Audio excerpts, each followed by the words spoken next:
So in this session, we will start with the cybersecurity threats and cybersecurity threat actors, like how many types of hackers we have, or how many kinds of threat actors we have, and also how many kinds of threat vectors we have.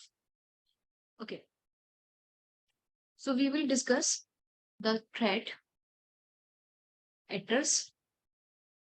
We will discuss types of hackers, which is this one, and then we will discuss threat vectors. Okay, and some more topics. So these are these are very easy concept, and they are like not that much important for the exam, but we have to prepare. Okay. So basically, first we have classifying cybersecurity threats. So first we have internal versus external threats. So apart from the external, we have what are the source of the threats? So the source of the threats can be arise from internal parts, like from the organization, like the insiders or insider hackers or the insider employees. Or it also can arise from the external like parts, which are from the competitors, from the criminals, and from the attackers or anyone. Okay, so that is internal versus external. So whenever we are classifying the attack or classifying the threats caused by attacks caused by any threat, so we have to consider these terms. Okay, which threat is internal, which threat is external. And then we have to discuss about level of sophistication, which is like how much this threat can harm our system. Okay, is it a simple attack, or is it a very high level of attack? Like, is it a ransomware, or is it just a simple web attack? So that we have to define, like level of capability or level of sophistication, which is equal to the impact of the attack. Then we have resource and funding. So some attackers got funds from the organization, from the government, and they are much more powerful than the one who are not getting any kind of fund. So resources means resources can be anything. It can be in terms of time. It can be money. Okay, so it can be time. If there's a let's say there's a hacker who is also working at side. Okay, give me a second. Think someone.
Yeah. So we have resources and funding. Resources in terms of money and in terms of time. Like some hackers they are like dedicated attackers or they are dedicated criminals. So they have more time for attacking, or they have a main purpose for attacking. So they can like invest their time, they can invest their money for hacking. Then we have funding, same as like money. So some attackers or some criminals or some we can say state sponsored hackers, they get money from the or funding from the government, so they are more powerful than ordinary one.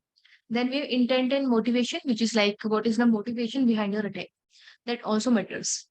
So while we are defining any threat or while we are investigating any attack, so we have to look for these terms, which is internal versus external, level of sophistication, resources and funding, intent and motivation.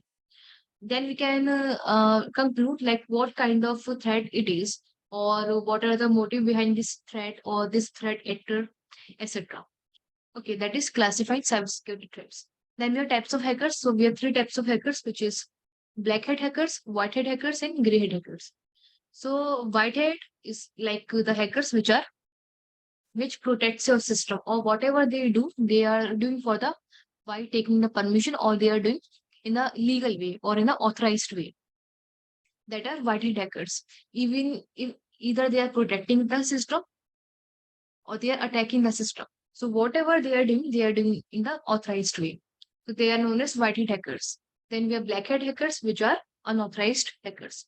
Or whatever they gain access, whatever ransomware they run, or whatever the virus they or malware they share in the victim system, they all do in the form of unauthorized purpose or via illegal way. Okay, so they are black hat hackers. And then we have gray hat, which is like both black hat and white hat. They like we can say any employee which is like in the morning he or she is working in any organization for protecting the organization, and same as same employee he is like doing any illegal activity or doing any kind of illegal hacking at night. So that is gray hat. Here is like performing both kinds of activities, like black hat hacking and white hat hacking, like legal in the morning or illegal in the evening. So we can say that. Then we have threat actors. Threat actors are the one who share the threats, or who are one who is like behind any attack. Let's say any attacker is any attacker is performing the DOS attack. So that attacker is a threat actor. So we have some categories of the threat actors. So first we have script kiddies. So script kiddies are the individuals with limited hacking skills who rely on pre-made tools and techniques downloaded from the internet. So skip kiddies are the one who don't have any sufficient knowledge or sufficient skill. Let's say, let's take an example. For the cybersecurity, you should know the networking part. You should know the Linux command. You should know the CEH, CompTIA, etc. So we have stairs. Like first stair is CompTIA security plus second networking, Linux, OS, and architecture information of computer devices, and then we have a penetration testing, etc. So we have these stairs in the cybersecurity. But skip kiddies are all they are the one who only jump on the advanced part without knowing the basic stuff. So they are known as skip kiddies. So they don't have any like sufficient knowledge, and they don't have any high level knowledge. They are just like take or just download any tool which is like open source tool from the internet and run on any vulnerable machine. So they often lack in-depth knowledge or understanding of their attacks and seek out easy targets, which are easy to hack. Okay, so now, so ScriptKiddies uses the malwares, which is free or which is open source.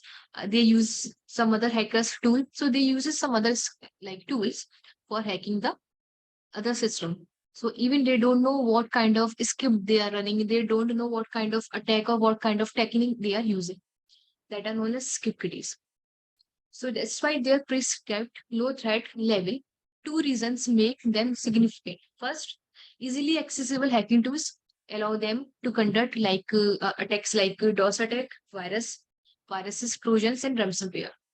So first one is irrespective of script kiddies don't have much knowledge, but they are also dangerous for the organization. Let's say you have this PC or you have a server. Let's say your PC is vulnerable to any SQL injection attack. Let's say your website is vulnerable to SQLI. So any attacker can perform SQLI. Okay. So we have many resources in the on the internet which we can just copy and paste. So if your system is vulnerable, so anyone can like compromise it, irrespective of he or she is a skip kiddie or a very skilled hacker. So he or she can perform DOS attack, viruses attack, trojans attack, or other kinds of attack. So second one here, they are numerous and indiscriminate, targeting vulnerable victim without specific motive. So behind attacking, they don't have any motive. They just hack for the interest or for the hobby or just for the time pass. Okay, so they don't have any specific purpose for hacking any system. So we have two types, which is like first, they can access any resources because we have numerous resources on the internet. We have numerous tools, we have numerous scripts on the internet. So they can use any of the tool for hacking a device.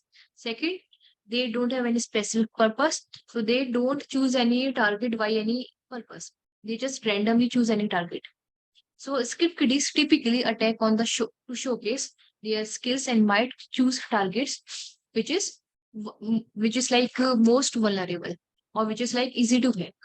So they are more likely to target educational networks due to their schoolage demographics. However, their lack of resources, both in terms of skills and time, often limits their impact. They are usually young individuals working alone and having other commitments that restrict their attack capabilities. Like apart from hacking, they also work they also go to school. They also work in any like for part-time job, etc., etc. So they are not fully involved in this in these kinds of activities, like in hacking activities. So we have these skippities. Okay. So they can be schoolish or they can be also college kind of aged student.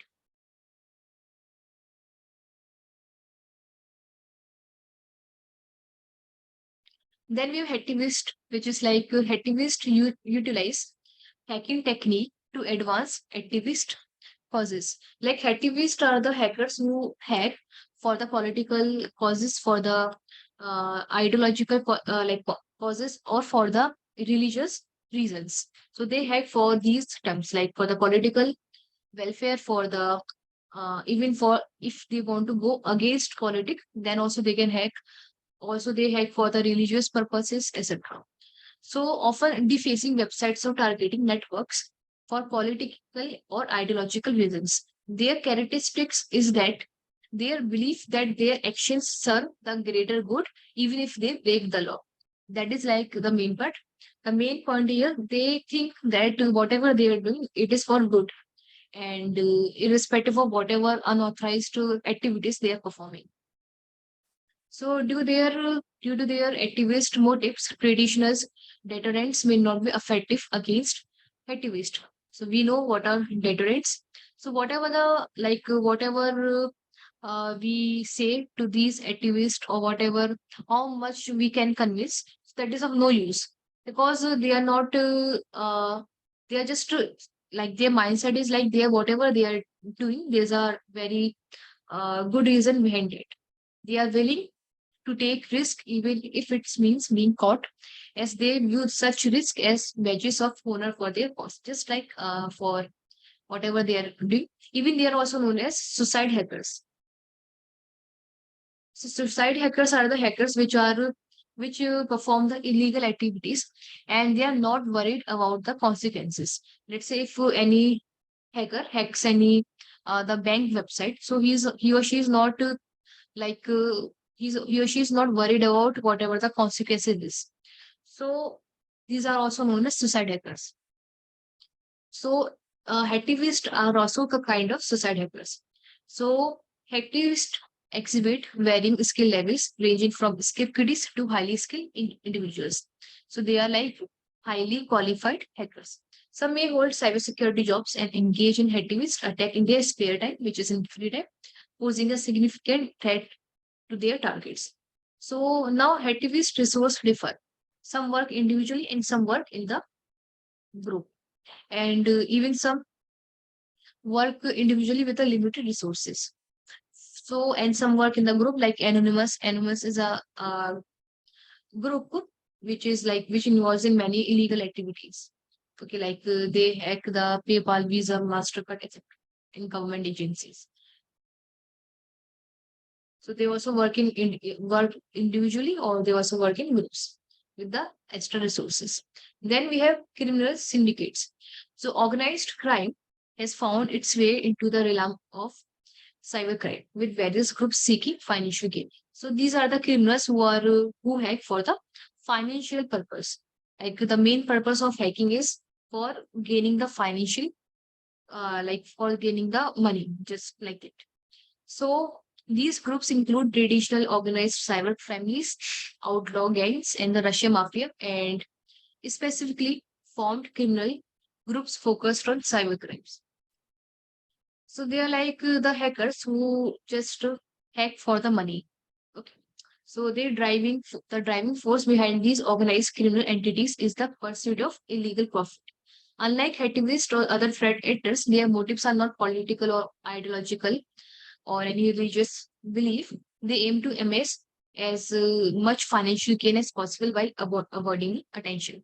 So they also invest in purchasing the different kinds of malwares, or they invest in different kinds of devices for hacking.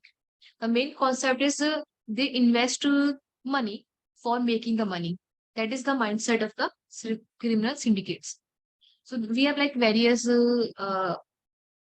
criminals in the like all over the world. So and mainly are in the Russia, mainly are in the China, Russia, and US. So in the domain of cybercrime, IUCDA, Europol, these include cyber dependent crimes like ransomware and DOS attack. So the one who performed the ransomware attack, the DOS attack, the child sexual exploitation, and running the dark web, payment fraud, dark web activities, terrorism support, and others cross-cutting crime factors involving social engineering, cryptocurrencies. These are the activities which are performed by these mafias or these criminals. So attacker skill level within organized crime groups tend to range from moderately or highly skilled. So here we have a let's say we have a group of criminals, and some are perfect in some other domain of cybersecurity, some are perfect in some other domain. For example, some are perfect in making the malware, and some are perfect in social engineering. So why different kinds of activities or skill level they conduct a attack. So they just invest their both time and money for any attack. Okay, for maximizing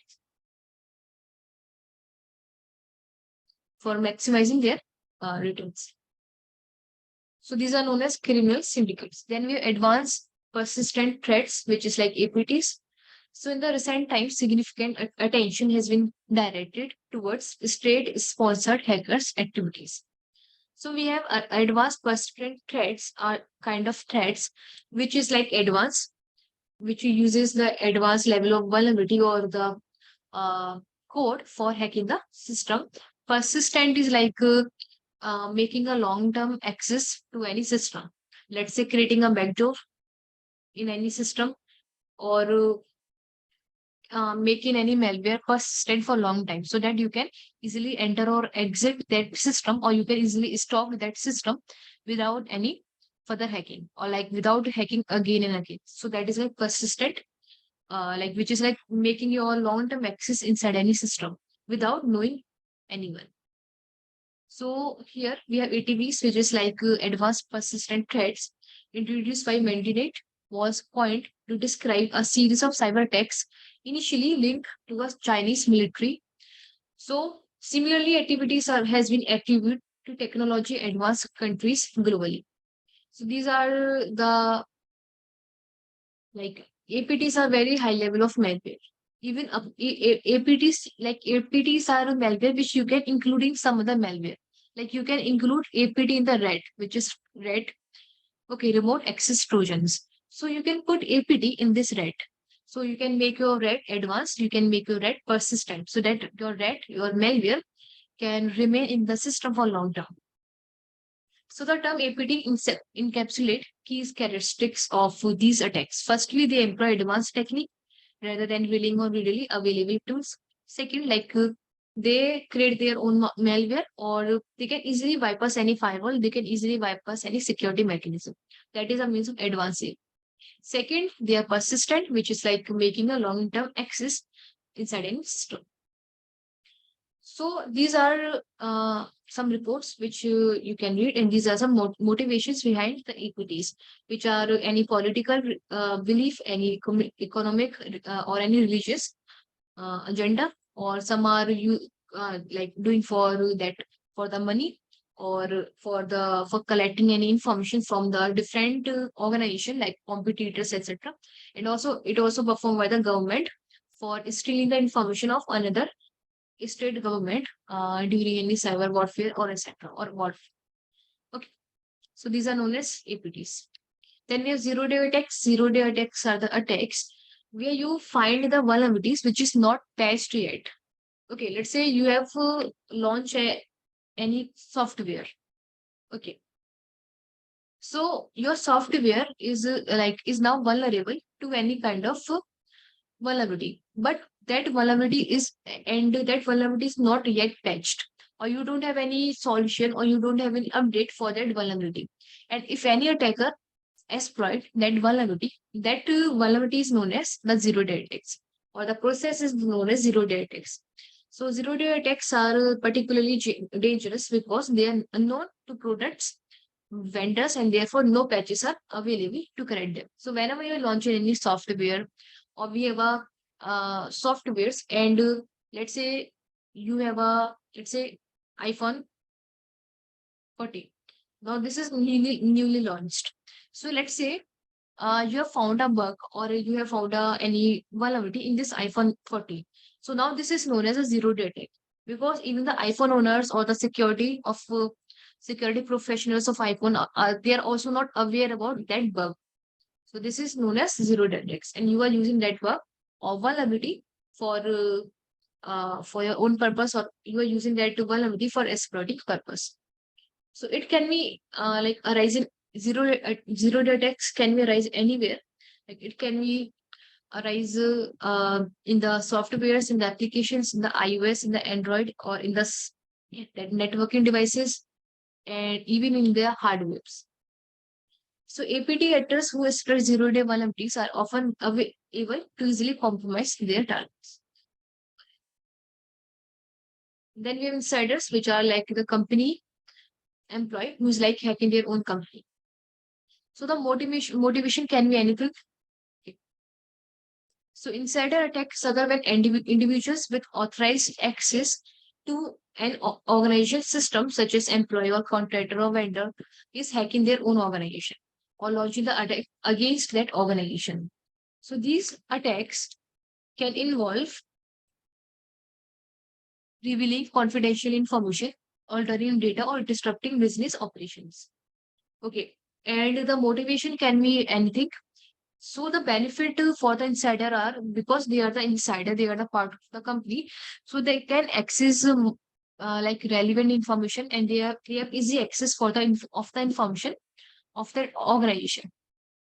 Even and the skills can range from script kiddies to highly professional technical experts.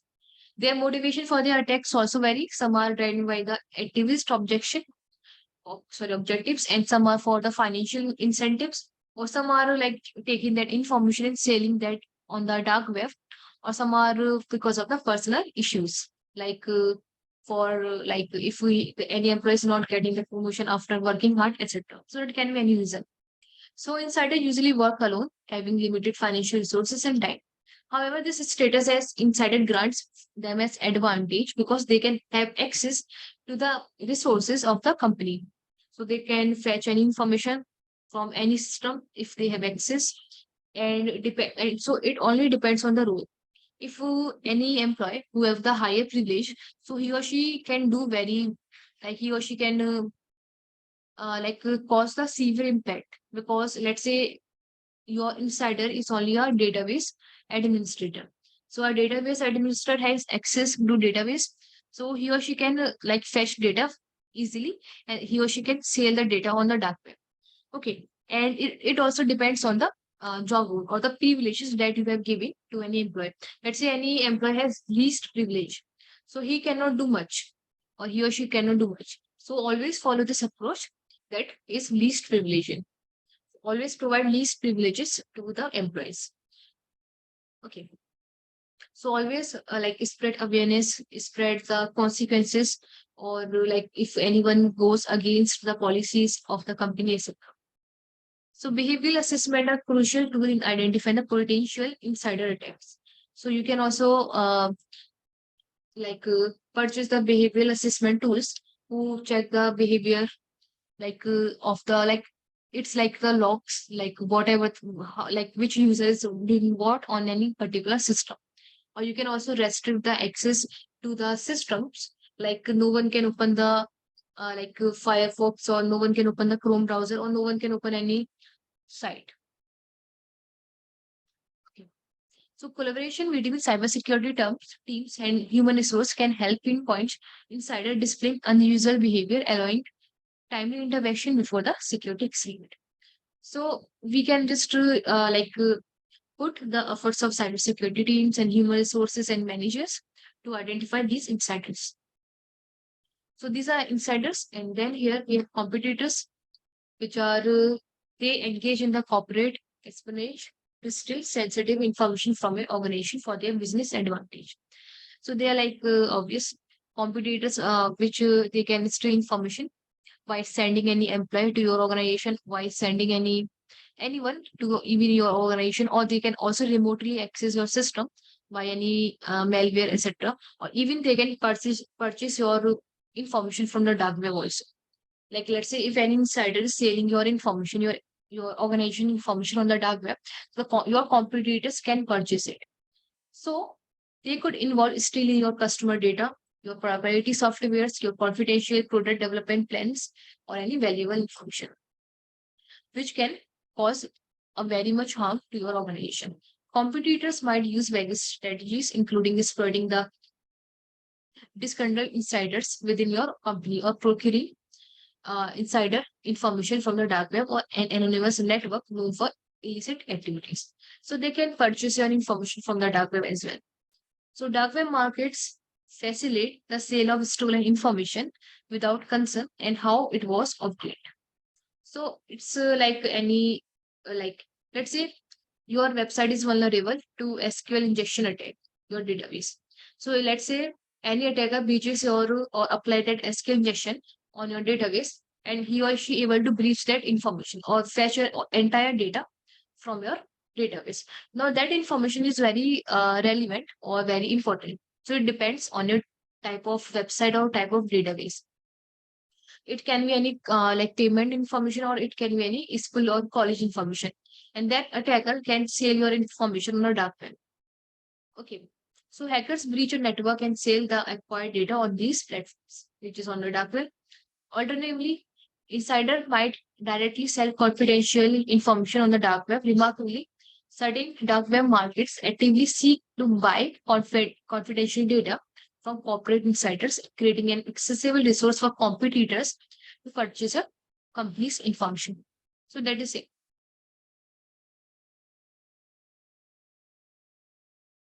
So it's important to note that the list of threat actors is exhaustive, and your organization should tailor its threat assessment for its unique circumstances. So basically, you have to be prepared for any kind of risk that can arise and can impact your organization. Then we have threat vectors. Threat vectors are the medium which the attacker uses for gaining access inside a system. So attacker, the threat actors, uses threat vectors to gain access inside your system. For example, let's say this one is a network, and let's say this one is a database. So, and here you have two more PCs, or let's say three more PCs.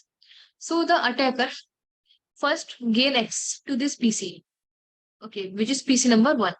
And then after gaining access to this PC, the attacker gain access to second number PC and third number PC. After gaining access to admin PC, the attacker can now access the database. So these devices are known as threat vectors because they are the medium which the attacker is using for gaining the access to your system, or to your main machine, or to your main target, which can be anything. Even it can be any phishing mail.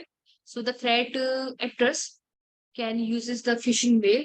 They can also use the social media site for applying the social engineering, or they can also use phishing mail for they are like sharing that phishing mail to the huge number of target of your organization, and they are hoping that anyone can click on that mail, and then they can gain access. So the threat vectors can be anything. It can be email, it can be social media, it can be direct access, which is like any attacker is in any costume or in other form, he or she is entering into your organization for for looking for the jacks. It can be your network jacks, it can be your CPO jacks, anything. And he or she is like putting the, let's say, any malicious pen drive for hacking your system.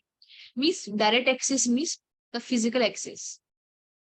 So attacker is like accessing or spreading the malware or attacking your organization via physical means. Okay, so security experts must consider any physical access as a potential threat, and as attackers gaining physical contact with a device can compromise it for a malicious purpose. So he or she can access your system, access the CPU, access the networking devices uh, directly or with the help of any pen drive, etc. So that is direct access. And rest we have wireless networks, which is like hacking the Wi-Fi. Then we have removable media, which is like using the USB devices for hacking the system. Okay.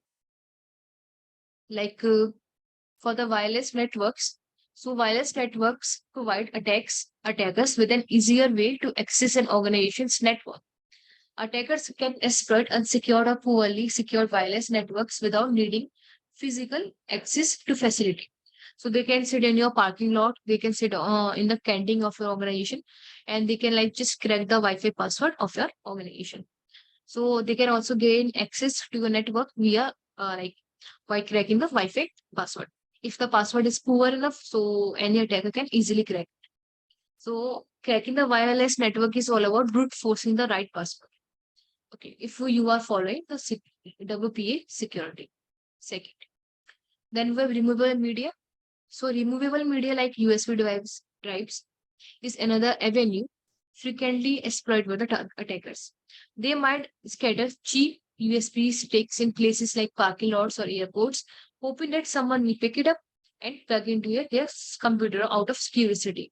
Let's say an attacker dropped this USB drive and with a sleep, let's say confidential pen drive or payment information pen drive like this. So any employee of the organization can pick it up and put that pen drive even your office computer or in their personal computers, and which might help the attacker to gain access in their system.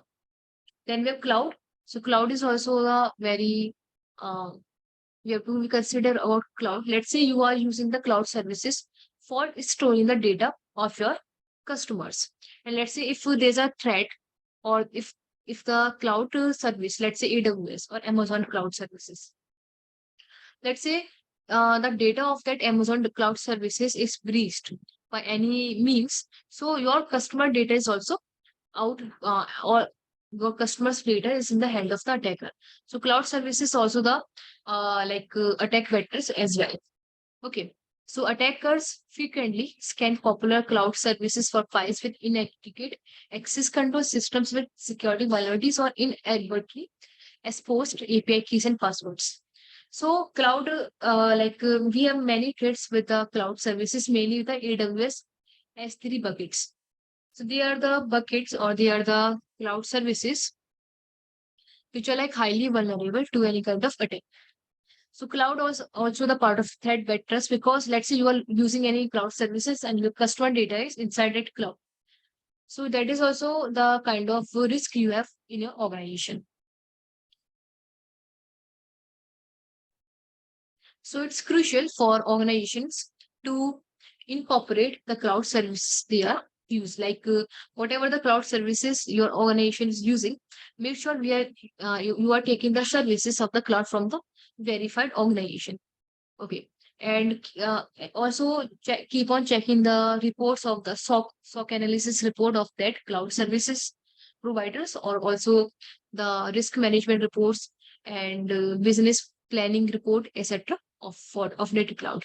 If the cloud service provider are concerned about the security, then they can provide security also. But if the cloud services are not concerned about security, so how they can secure your data or your customer data? So whatever the services we are taking from the cloud, make sure that is like we are taking from the verified organization. And also you have to put the external auditing. Like send your team for the external auditing, so that your team can analyze, your team can like find the vulnerabilities, so your team can check for the like monitoring and logs, etc. for the cloud services. Or even you can also read the report of these external auditing. If the cloud services provider are not like permitting for the external auditing, so you can you read the report. So they can like hire someone else from other company which are providing the services of the external auditing. So they can apply, or they can like provide the report of the auditing. So you can also keep on checking the reports of that cloud service provider.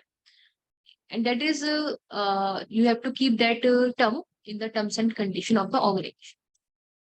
So is it clear this much? Yeah, clear, ma'am. Hello? Okay. So Yeah. rest we will continue tomorrow. Okay. Yeah, okay, okay. I have one demo right now. So rest we will continue tomorrow. Yeah, okay, okay, sure, ma'am. Thank you. Yeah.